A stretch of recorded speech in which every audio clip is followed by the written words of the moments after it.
My name is Rod Kuckro, and I'm a reporter with E&E News. I cover the electric utility sector, but science often intersects with the reporting that I do, so that's one reason that I'm going to be your host. We have five speakers, four here in the room and one in Berlin, right there. And he will be speaking last, but our speakers are all involved in the organization of this March for Science, which is going to occur on the 22nd. I'm going to introduce each one and ask them to speak if they can for just 5 minutes, because I think we want to allow most of our time here today to be used for the press to ask questions. Our first speaker will be Caroline Weinberg, who's the national co-chair of the March for Science. She's on my far right, your left.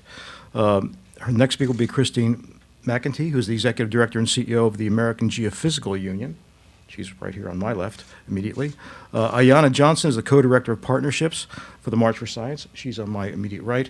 And lastly, here in the room, Kristian Aloma is director of the March for Science Chicago, and he's on my far left. And Claudio Paganini is the organizer of the March for Science Berlin, and he'll be, as I said, speaking last.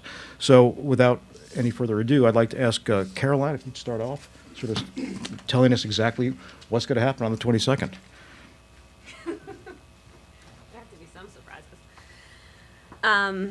Hi, I'm Caroline Weinberg. I'm one of the national co-chairs, and I'm one of thousands of people who are working to make the march a reality. I guess the easiest way to start is why we're all... Better? Got it. Is why we're spending our time doing this. And it's just because scientists, and evidence-based policymaking are under attack, and people who support science have to take a public stand at this point and be counted. There are threats to close the EPA, which endangers our ability to drink water and breathe clean air. There's aggressive silencing of scientists, disappearing data, and restrictions on communicating scientific work, which limits public knowledge.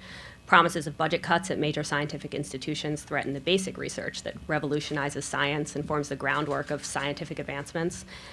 And the devaluing of public schools is threatening our children's future. Everyone came to the march for a different reason. For me, the tipping point was when a friend who's a climate research educator was told that she could no longer communicate her results to the public.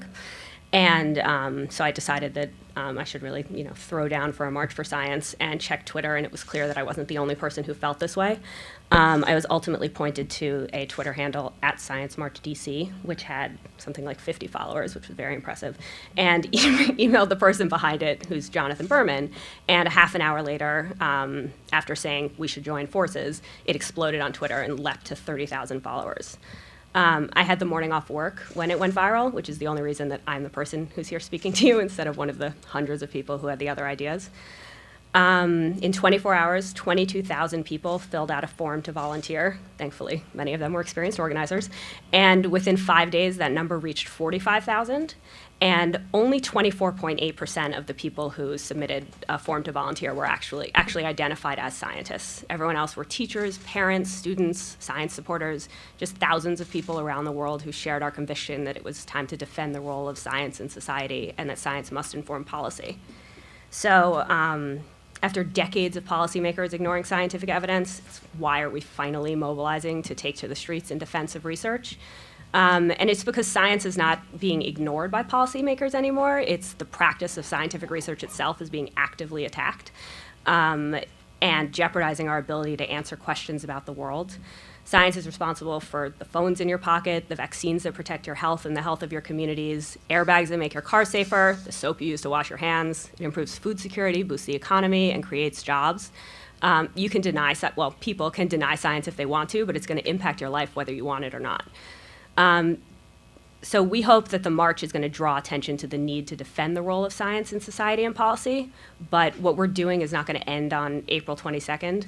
Once the signs are recycled and the travel has been carbon offset, because climate change is real, the real work begins. The march is a first step to defend the vital role that science plays in our health, safety, economies, and governments.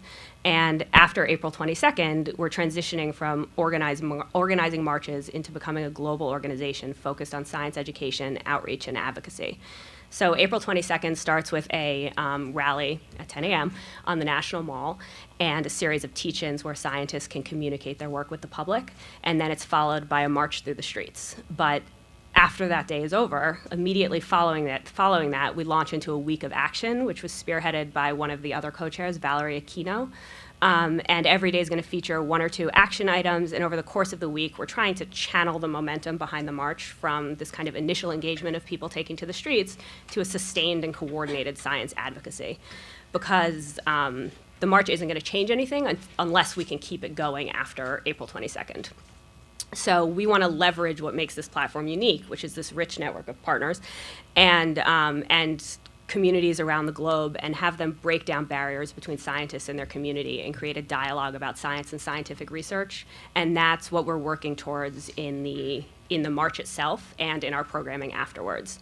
So we have this ability to pair researchers from scientific societies with teachers from educational organizations and have them do presentations in schools and museums and aquariums and all the scientific institutions where people connect with science. And we can link everyone together in this amazing way to communicate the importance of scientific research and try to make the link in the public eye between how the scientific research works and how it impacts your life and the need for it to influence policy.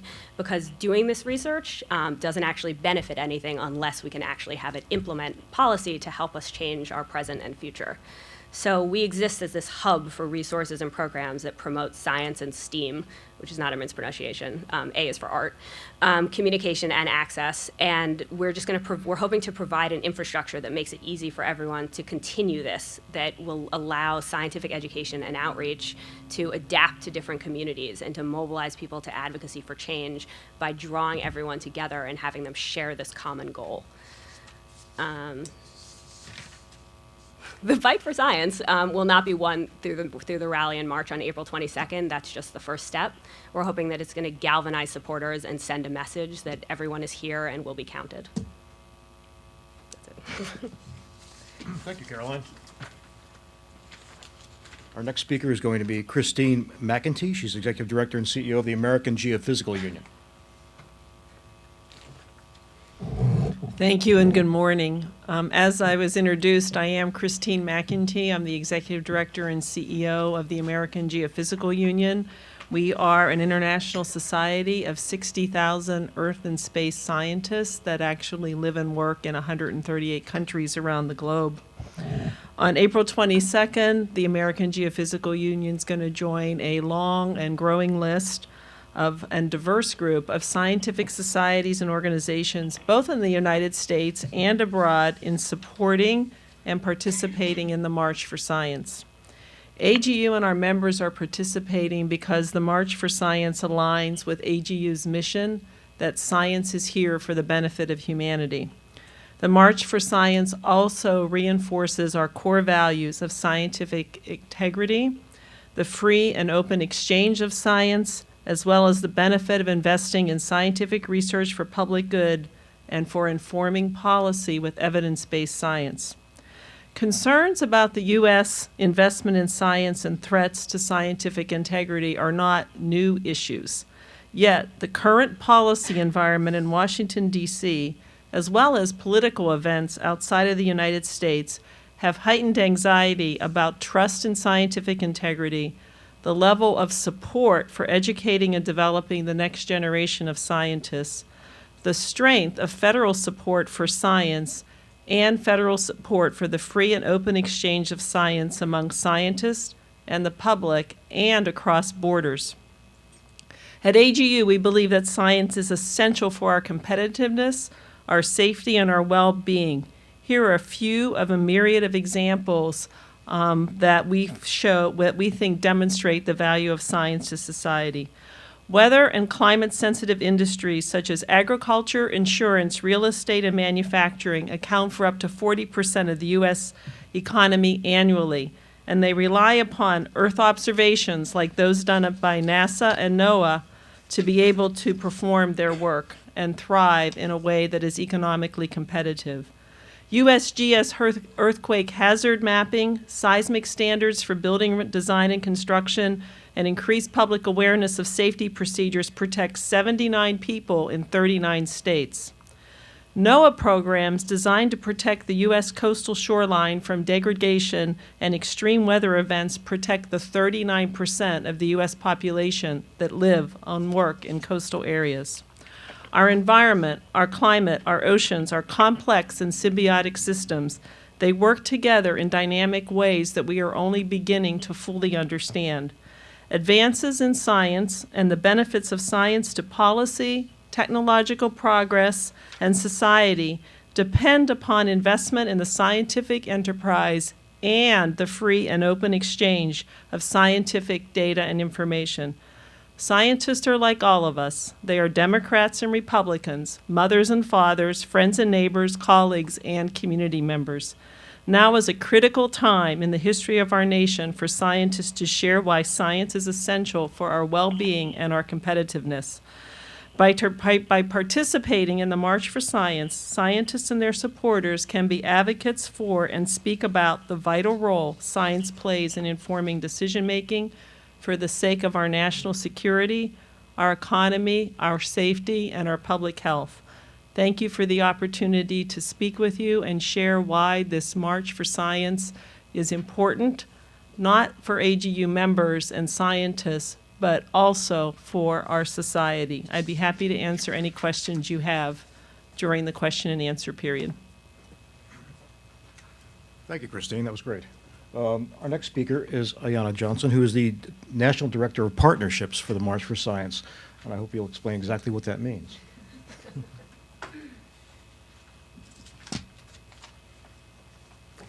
Hello, my name is Ayana Elizabeth Johnson. I'm a marine biologist and an ocean policy wonk, and I have a crush on the scientific method. The scientific method is elegant and reliable. It enables us to answer questions about how the world around us works, how we humans are changing it, and what the outcomes of various policies might be. Over the past dozen years, I've had the opportunity to look at issues of science and policy from several angles. I've worked in academia as a graduate student and an adjunct professor, and in the policy offices of both the Environmental Protection Agency and the National Oceanic and Atmospheric Administration. I managed a philanthropy portfolio on ocean science and conservation and led an NGO focused on ocean zoning. I have committed my career to ensuring that science forms the foundation of policy decisions. But our government has never been less committed to that principle. Of all the causes, I never ever thought that I'd be helping organize a march for science, because I never expected my entire professional field to be threatened. But the silencing of scientists, removal of data from government websites, proposal of drastic funding cuts hit my core. I lost an entire night of sleep after learning that people were rushing to archive government data before the inauguration. It had never occurred to me that an administration would simply eliminate the data sets that are the foundation of evidence-based policymaking. For people attempting to deny climate change, eliminating all climate data conveniently erases the foundation for climate policy. Without species data, conveniently there's no foundation for endangered species protections. The Environmental Protection Agency saw this coming and built a mirror website of EPA.gov from January 19th, so changes and deletions can be tracked. To me, these hackers, bureaucrats, and archivists are heroes. So I joined the March for Science team at the beginning of February as National Co-Director of Partnerships and a member of the Diversity Committee. Over the past 2 months, I have been floored by the outpouring of support from scientific societies, museums, aquariums, universities, NGOs, religious groups, and companies. We now, we now have 202 partner organizations and counting. Our partners represent both natural science, biology, chemistry, physics, and social sciences, anthropology, sociology, psychology. As a marine biologist, I've been particularly excited by how Team Ocean has stepped up.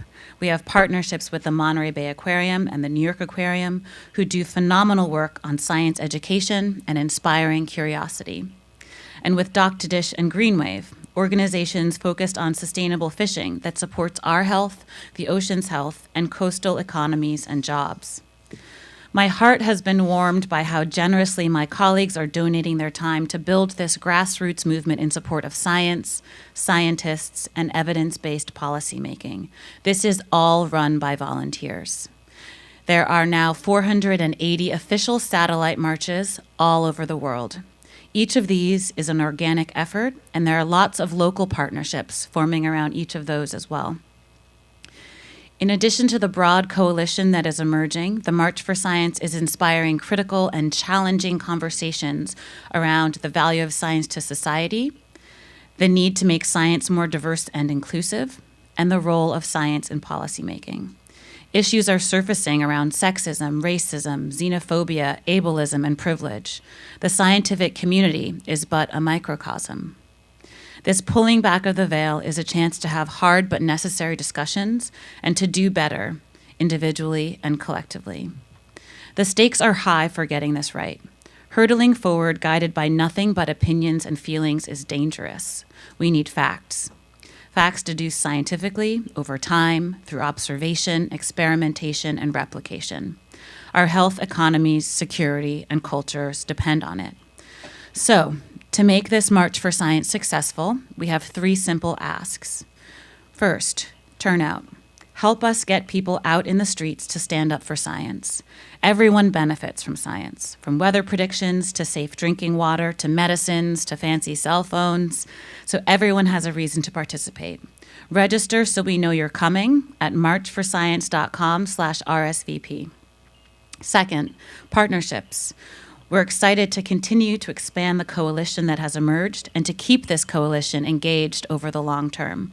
To become a partner, email partnerships@marchforscience.com. And lastly, spread the word. We ask science advocates, science educators, scientists, and concerned citizens to help spread the word not just about the march in particular, but the value of science in general. Use #ScienceMarch. And know that you are not just joining a march, but a movement. April 22nd is just the beginning. Thank you. Thank you, Ayana. And our last speaker here in Washington is going to be Kristian Aloma, who is director of the March for Science in Chicago, one of the 480 satellite marches that are occurring. And by the way, you've got one of the great science museums, the Museum of Science and Industry in Chicago, which if you haven't been to Chicago, it's worth a trip just to see that museum. Kristian? Thank you, and I'd also like to call out, we've got the Field Museum as well, which is another wonderful partner of ours, both in Chicago and at the national level as well. So, good morning, everyone. Thank you for having me. As was mentioned, my name is Kristian Aloma. I am a father, a husband, a PhD graduate student in psychology, and a marketing consultant that loves science. I am also one of 3 directors leading the efforts of hundreds of Chicagoans of all kinds, volunteering to organize a rally, march, and expo that will engage our community in the importance, value, and role of science in Chicago and beyond. I joined this movement for many reasons. As a father, I believe Picasso only had it half right when he said every child is an artist. I've seen in my son and daughter that every child is also a scientist, exploring the world with a curiosity that should be nurtured directly in my relationship with them and indirectly in the way society values exploration, discovery, and questioning. I march as a social scientist who sees the mind as a vast world of undiscovered territory, much like the depths of space and the oceans, where what we learn has the potential to improve the lives of so many. As a citizen, I have joined this march and marches all over the world because I believe in a government, any government, that is of the people, by the people, and for the people should be served by a science that is of the people, by the people, and for the people. A governing body is only beneficial to its people as the minds that direct it. Science should be a part of that mind, answering meaningful questions that are relevant to all of society. Chicago, a city known for its humility and hard work, is less known for its hardworking science. We want to change that. I've spoken to many volunteers, citizens, and scientists about why they will march with us. Mike, a man in his late 20s, marches because he believes science should be accessible to the public. Priya is concerned about the decoupling of policy and science. Yvonne has memories of studying, making, and doing some cool, I'll just say stuff compared to what she said, in science programs, and worries that future generations may not get those opportunities. Others tell me about their gratitude to science for saving their loved ones from cancer, or that it allows them to connect with their parents across the world. With these reasons, what I hear from all of them is a desire to tackle and overcome what are complex problems, and recognize science as an approach to do so. And ethical science has the potential to be a resource to the people, a resource to those with the power to make change, and a resource to the marginalized and underrepresented populations that need the insight, ideas, and innovations that an ethical science can provide. We march for that. Lindsay is marching because she wants to improve science itself, to acknowledge its history of being less accessible to vulnerable populations and being controlled by those in power. Luth marches because they think science, like humanity, can be better, can be more accepting, can be beneficial to everyone. Angela and Sarah are marching because they were discouraged from science years ago due to their gender, race, or identity, and are dismayed and angry that we're still asking why science isn't more inclusive and representative today. I am a first-generation American. My grandfather was from Cuba and emigrated to Jamaica with my father when he was a teen.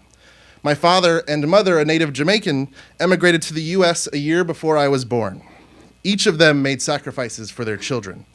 I am fortunate today because of those sacrifices. So when I see these threats and recognize these issues in society, America, science, and beyond, I ask myself, what will I tell my children? How will they remember me if they reflect on this moment in time and ask me, what did you do? Considering all that was sacrificed for me to be in this room today, telling them I did nothing just didn't seem like a choice. Thank you for giving me the opportunity to share. Thank you, Kristian. And our last speaker is going to be with us via Skype. He's been sitting very still here for the last 20 minutes. His name is Claudio Paganini, and he's the organizer of the March for Science in Berlin. Can we put him through? All right.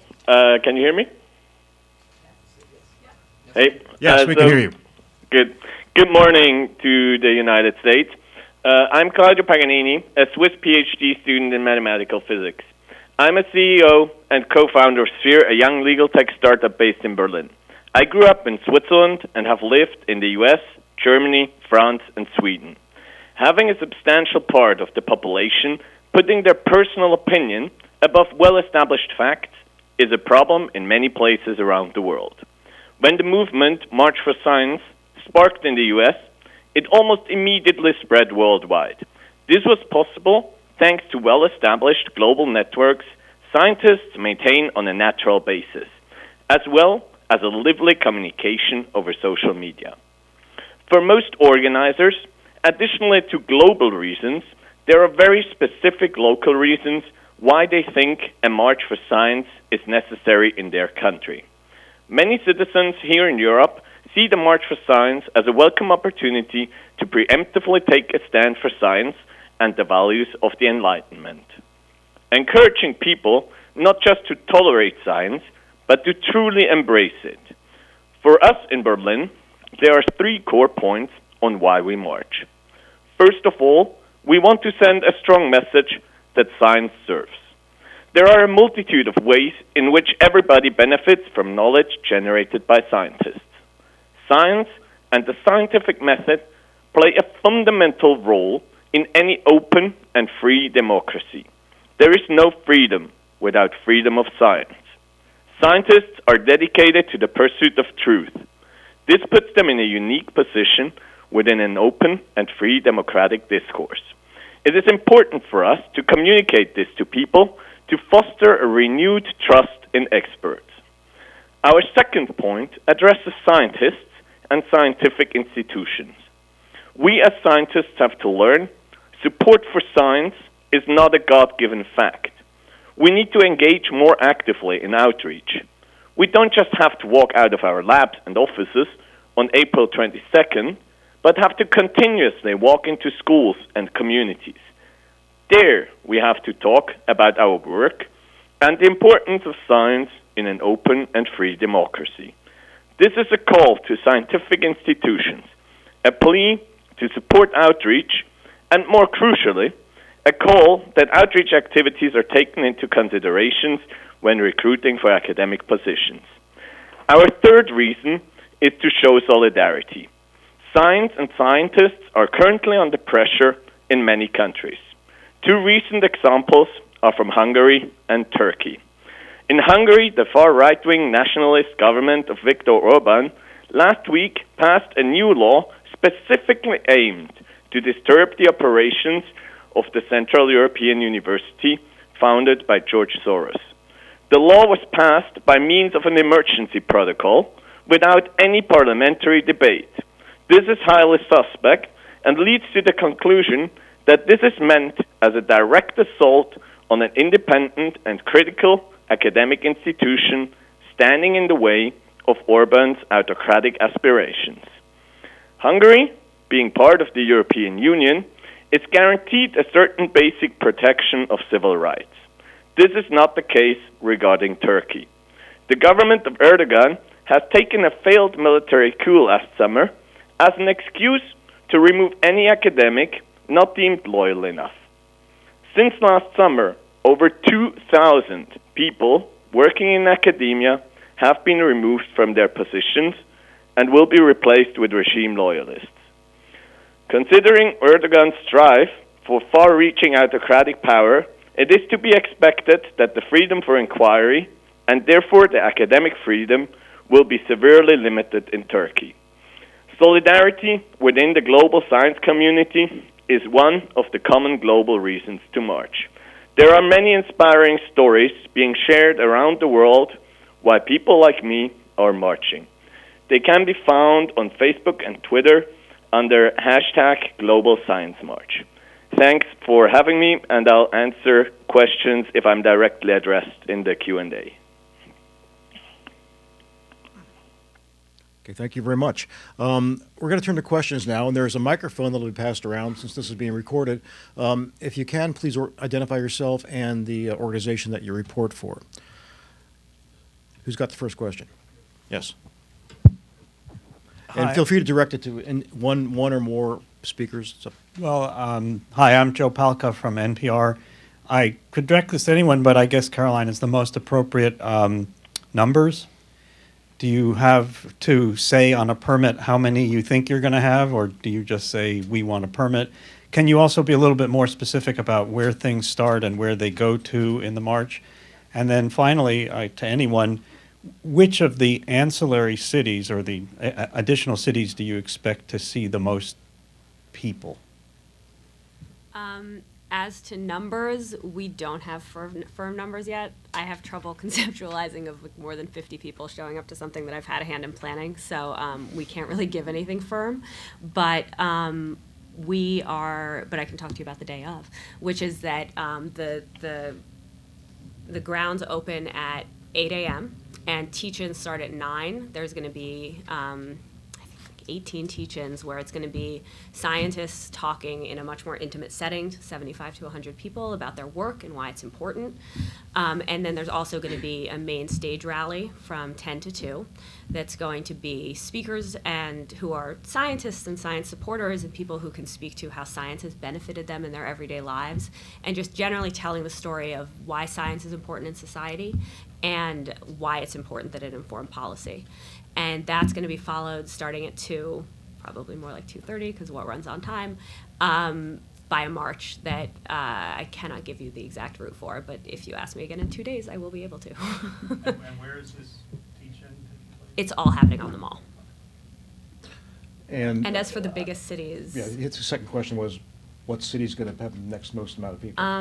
I don't know. I don't think any of the cities have final counts yet. It's people start kind of ramping up the RSVPs at marchforscience.com/RSVP as it gets closer to the event. So, I mean, I would assume that like the biggest cities will have the biggest numbers. I know that, but we don't have exact That's our numbers. hypothesis. We will be testing it with an experiment on the 22nd. Yes.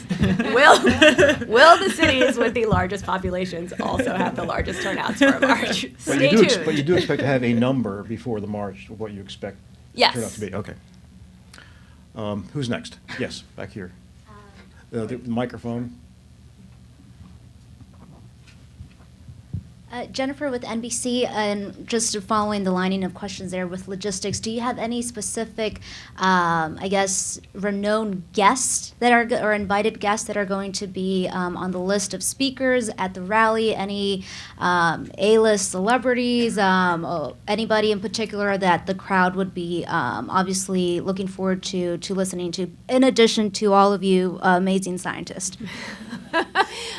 So that is another thing that we're going to issue a press release about in the next couple days. So this would not be necessarily the time for me to announce it. But the three people that have been announced already are Lydia Komarov, who's a scientist who was part of the team that discovered that bacteria produces insulin, and is also one of the founding members of SOCNAS and has really focused on the need for diversity in STEM. Mona Hanatisha, who's the pediatrician who exposed Flint and had a major role in just helping identify it, in fighting against government silencing, in how citizen science ties into the way that we can protect ourselves, and then Bill Nye, who's Bill Nye. Are any politicians attending? So we had a lot of politicians reach out to us. We are not having any politicians speak because the march is entirely nonpartisan. Science is nonpartisan. That's the reason that we respect it, because it aims to reduce bias. That's why we have the scientific method. And we felt very strongly that having politicians involved would skew that in some way. And so a lot of them have been supportive, and we appreciate their support, and are glad to have it, because obviously you cannot get science into policy without political support, but they're not involved in the march directly. Okay. Who's next? Scott? I mean, just pass the microphone. Thank you. Hi, Scott Waldman with E&E News. Can you just talk about, well, I guess two-part question. What's different this time around? I don't know if this is best for you, Chris, in terms of what we've seen in the past during the Bush era, climate scientists, where some agencies weren't allowed to use the phrase climate change, for example. And then what do you say to the scientists out there that are concerned that this may make it more political if scientists are marching in the street rather than just letting their results speak for themselves? I guess we can both, pull the microphone. Oh, science, sorry. Scientists should have been doing this 20 years ago, 10 years ago. I personally know that I'm a little embarrassed that I didn't help organize it when things were under attack a long time ago. It went from kind of a subtle, insidious ignoring of science and policy to a direct attack, and I think that's what really motivated people.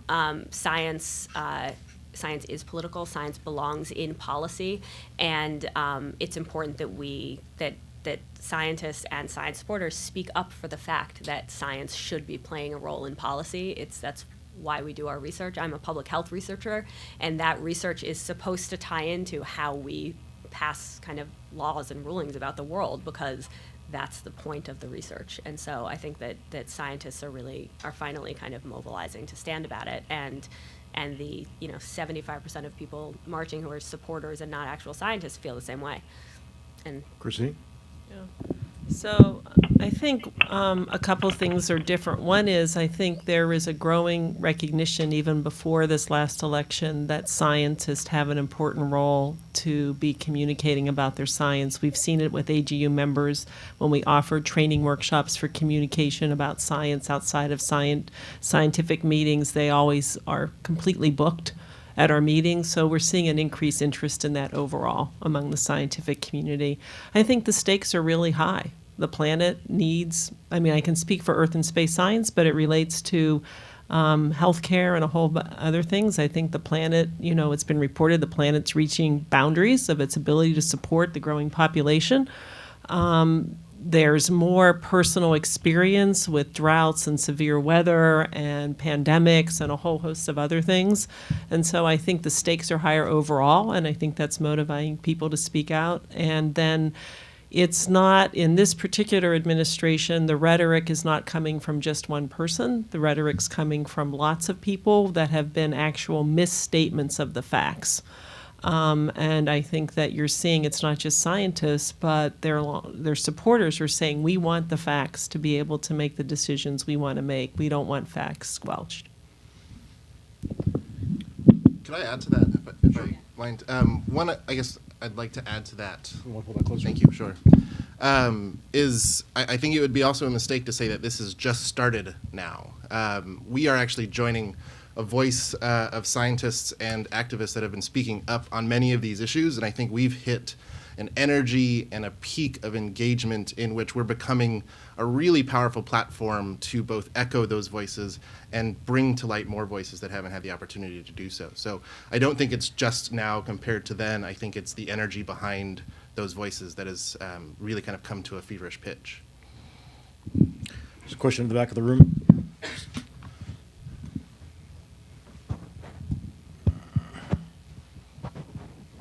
I'm Steve Barragona with Voice of America. I wanted to just kind of make sure to hone in on that question, because I've heard that about the danger of politicizing science. That, are you concerned that by, going out and marching in the streets, that, the same people who are saying that climate change is not happening are going to say, oh, look, there go those scientists again. Now they're, marching in Washington, and they're, they want their agenda out there, and they're concerned about getting their funding cut off. Are you concerned that this is going to, kind of confirm those people's kind of biases? Okay. I think science has always been political, but people have been reluctant to accept that. I mean, think about who has the opportunity to be inspired to become a scientist, who has access to good science education. That's not something that's evenly spread around the US or the world. Who gets the funding to do science? That makes a really big difference in what questions are asked, what hypotheses are put together, what research is actually done, which communities that research benefits. So from my perspective, as someone who works at the intersection of ocean conservation and social justice, thinking about what science gets done and who benefits and who gets funded are all political decisions. And it's just now that we're starting to realize that all of those decisions have been being made in that sphere for so long. So I think it's something that's uncomfortable for scientists, because we want to think that we can operate in the ivory tower and publish our peer-reviewed articles, and then magically someone will read them and care about them. But I think in the era of social media and the shifting of the communications landscape, scientists are embracing communication of their results in a new way, which is a wonderful opportunity to make their research more impactful. So I think we're seeing the confluence of a bunch of things, of people paying much more attention to government and budgets and policy makings, of scientists becoming more outspoken and wanting their research to be used, and this political moment where people are really excited to stand up for what they believe in. I'll also just add that the fact that people feel that way is representative of the challenges that we have between scientists being too separated from their communities. The idea that it's just about scientists and that things that affect scientists aren't also affecting society as a whole is a misconception that kind of led us here. Christine? So I guess I would say that the risks are higher for scientists not to speak up. I'm going to get on a plane on Friday, and I want to be able to have an accurate weather report so that pilot has the information and data they need to get me safely off the ground and back on the ground. I'm drinking water right now. I want to know it's safe to drink, unlike some of the people in Flint, Michigan, and what they've experienced with their water supply. And so I think that the question is more about the risk are higher to society for scientists remaining silent than to speak. And the fact that there's so many individuals who are also supporting science, it's not just the scientists that are participating, shows that in a democratic country and in democratic and undemocratic countries around the world, that people really want science to be able to inform decision making. Yes, here. Hi, this is I'm Lindsay from Science Magazine, and this is a question for Kristian and Claudio. So Caroline mentioned that she has intentions of keeping the organization, the national organization, going after April 22nd. I'm curious how these satellite groups, what their plans are for either being involved with, will you fold into the national organization and then continue with them, or are you planning to create something of your own, or do you think that April 22nd for you is the ultimate goal? Yeah, thank you. Claudio, I'll go first, and I'll pass it off to you. Sure. So in Chicago, the organizers talk about that we see April 22nd as a moment in a movement. And we believe the organization will live on beyond that day, and hope that it does. And we know it will in Chicago, and we are certainly discussing with the national team here as well how that partnership and relationship looks both in Chicago and around the world, what it looks like beyond the day of the march. So we have all intention of making this a movement and an organization that is there for science beyond. Claudio, you go ahead. Yeah, so I think it's absolutely important that we manage to make this into a long-term movement, because if we just walk out of our labs and offices for this one day, we're not going to have any lasting impact. However, I have to say here in Berlin, we kind of had to put this in the back row of tasks because we're kind of short on people. So for now, our focus is on making this march the most successful that we can, and then try to channel the energy that comes out of it afterwards into a continuous movement. Yeah, sure, go ahead. So I think that's really why it's really important that the March for Science has been and the organizers have been so collaborative in reaching out to all the science societies and science organizations, because we can assist in terms of getting messages out and galvanizing the community on an ongoing basis. I know all the science societies that I'm in touch with are already in touch with their members, asking them to take some actions leading up to the march, and they're all planning post-march activities to both spread the word of that week of action, but also to amplify it with things that are specific in their own membership. And these organizations have memberships around the world. So it's the network and the coalition effectively, in addition to whatever the March for Science organizes, that really create a great opportunity for this kind of engagement to be continuous and long-term.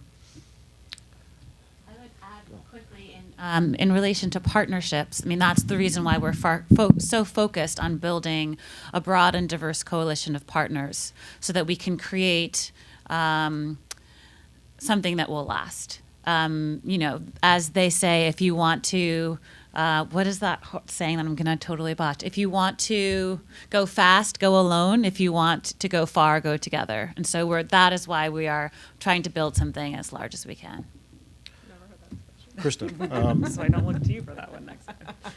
Hi, I'm Krista Marshall with E&E News. I just wanted to follow up on the comment about the march being nonpartisan. How will you balance that in commenting on specific policies of Trump? You mentioned EPA budget cuts, for example, at the beginning.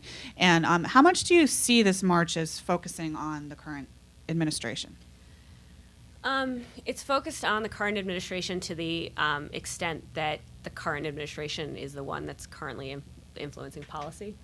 But these policies have been, anti-science policies have been enacted by people on both sides of the aisle for a very long time. We might have reached a tipping point now, but acting as though this is a new thing is giving too much credit to the current administration, and it's letting a lot of people who've been there for a very long time off the hook. So it's nonpartisan because it really does affect everyone, and you need the support of everyone to make these things happen. So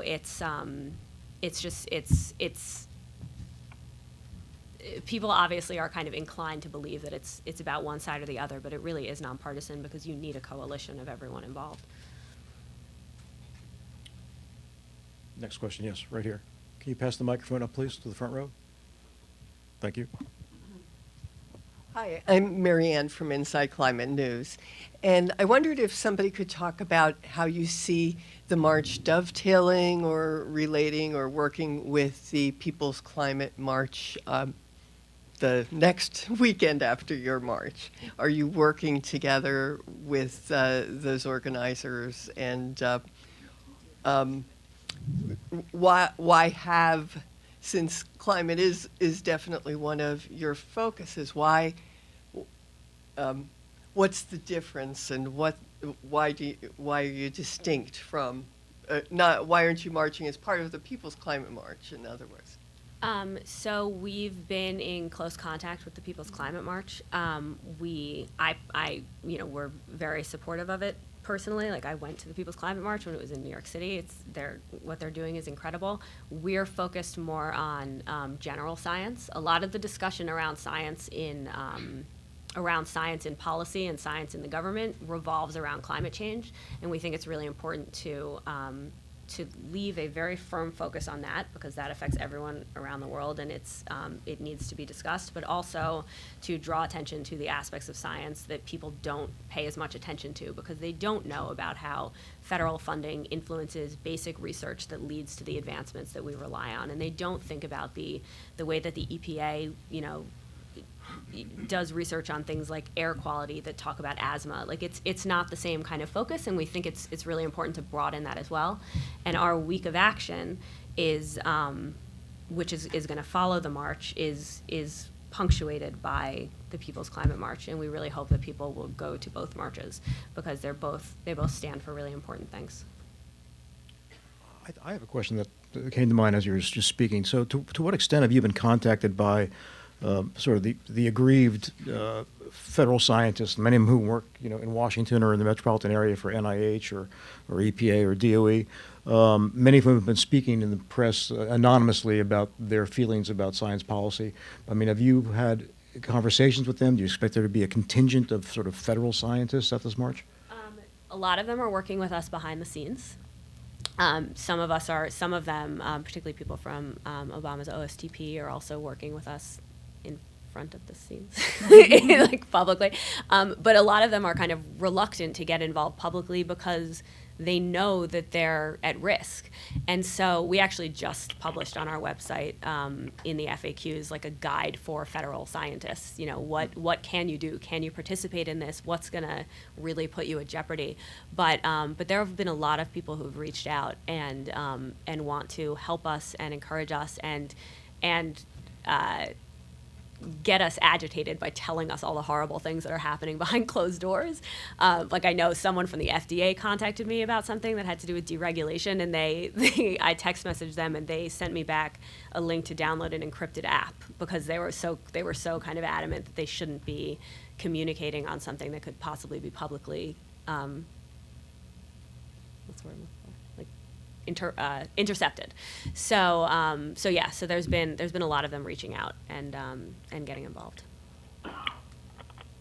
Next question. Yes. Wait for the microphone, please. Thank you.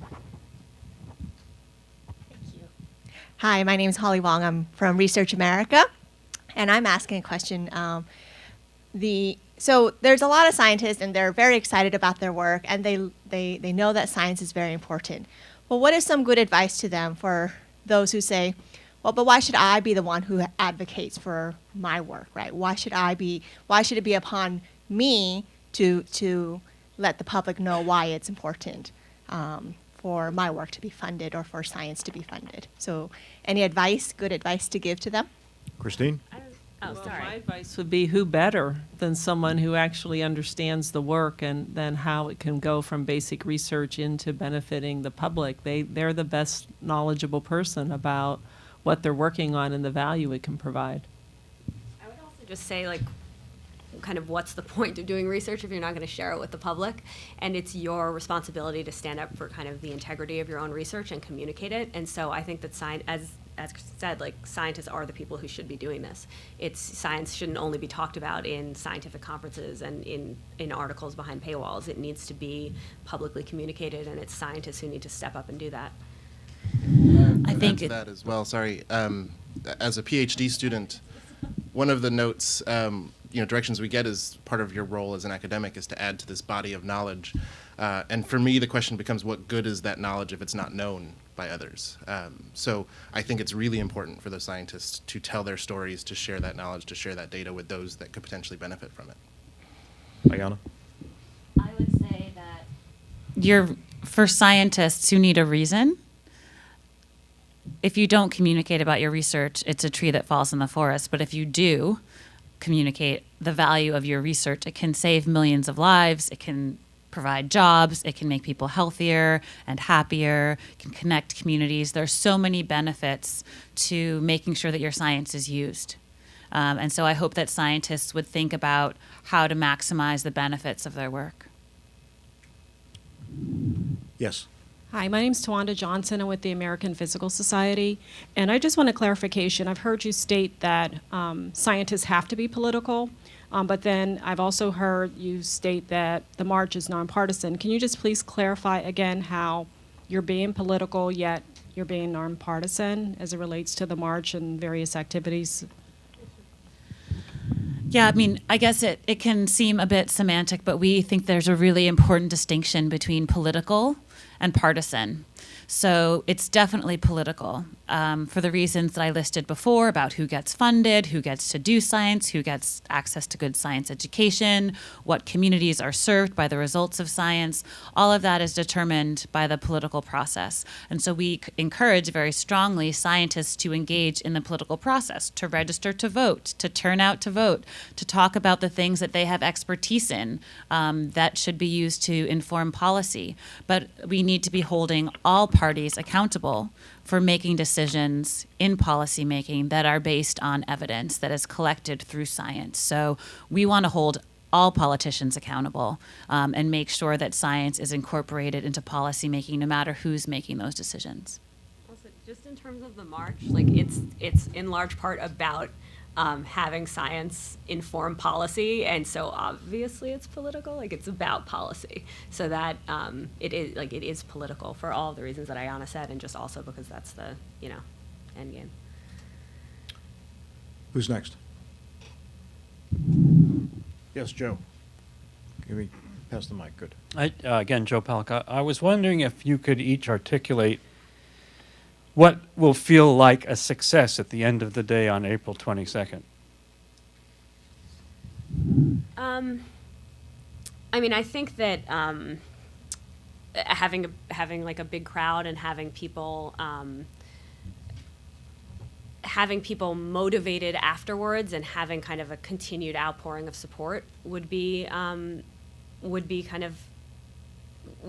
the best way to validate it. But I don't think I can answer that question for after April 22nd. I think that the real test of whether or not it was effective and whether or not it was worth the last 3 months of our lives is going to be a year from now. And did it stay as a lasting organization? Did it affect change? Did scientists and members of society get out to town halls and advocate for their politicians to implement policy based on change? Did scientists, get into the community and talk about their work? Is there more public investment in science? Like, that's to me the end game. So the end of April 22nd, while it'll be a relief because it's been leading up to this thing, it's not. I don't think there's going to be an answer as to whether or not it was a success that soon, because that's not. That's the first step, not the punchline. Yeah, there's a really important awareness piece that goes into this march. I mean, this is an opportunity. I mean, you all would not be sitting in this room if there were not a march, right? And so that's really important to us as a way to get a message out about the importance of science. And so we're hoping that the ripples of that obviously go on for a long time, but the march itself as a way to raise awareness about the importance of science for society and the value that it can have in policy making, and to engage people and inspire them to stay involved over the long term. Christine? Yeah, I think that it's really going to be in what happens after the march, where we'll be able to judge a success. So, I think success could be that we hear both more Republicans and more Democrats speaking up about why science is important and why we need to think about it in terms of budget trade-offs that need to be made and what value it has. So that's kind of in the federal level. I think that if we have a continuous way and we find more scientists and their supporters are actually communicating at all levels of government and with their communities, and we have a way to track that, I think that will be success. I'll speak specifically to Chicago, and I think for us, our measure of success is whether all of these individuals that we've gotten engaged, whether it's in our social media feeds or otherwise, have the opportunity to engage with science in our city right then and there. And it's one of the reasons we think it's so important, and we're organizing an expo at the end of the march to bring organizations from around the city to the location for Chicago citizens to engage with, and that we can maintain that engagement, nurture that engagement, and also sort of be a tool and a resource to shorten the distance between science and society, especially in Chicago moving forward. So again, we hope that this just keeps going and that we have this energy and this level of engagement across the board. Can I just add something to what I said, which is that because we're scientists and letting kind of thousands of data points go by without kind of doing collecting anything on it, we are part of, not to plug the RSVP again, but marchforscience.com/RSVP, because we're asking people questions about why they're marching, and are they a scientist, are they a supporter of science, are they a journalist, and information like that, and we're going to continue to survey them, and we want to ask these questions again a year later and find out, did the march actually do anything? So we're hoping to be able to follow up on that and have better answer. Hopefully you guys will still care about science in a year, and we'll come to a conference then, and we'll be able to tell you kind of what the end result was. Yes, there's a question in the back. Can you please pass the microphone? Another bro. Another Joe. Joe Cantloop. I'm editor of Health Data Buzz blog, and I'm a freelance writer. As a journalist, you have to be fair, balanced, and I get a sense that we're in this aura of a world is flat moment. And I just want to get a sense of, you're all so nice. Is there outrage? I mean, I may need that later. yeah. No, you can't. I'm going to write it down. I'll write it down there. You're also nice.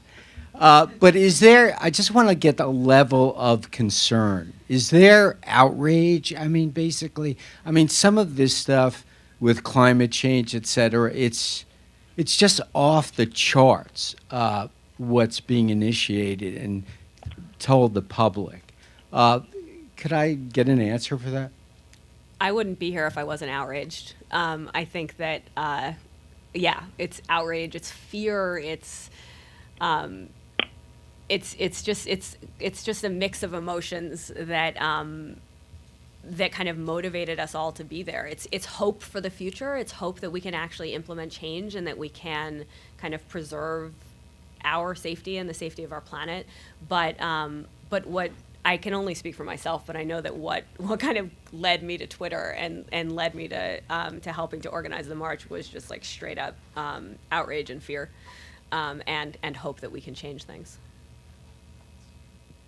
The emotions vary among the AGU members and among the various countries that they're in. So I would say some are extremely anxious and fearful. Some are angry. Some are wondering whether they're going to be able to hire their postdoc next year because the funding situation is so uncertain in the United States. But I'm really pleased we have somebody speaking this morning from Berlin as well, because with our members all around the country, around the world, one thing that hasn't been said is people are really concerned about sharing scientific findings across borders. And it's in the U.S. because of travel bans and immigration bans, and yet around the world, it's also this growing populism sense. And, it started with Brexit. Our members in Great Britain are concerned that they're not going to be able to participate as fully in the European Union because of funding concerns and other things. And science is a global enterprise, so I think there's also heightened anxiety around the world about the ability to exchange science across borders for the benefit of not just individual countries, but global society. We have time for one more question. Who'd like it?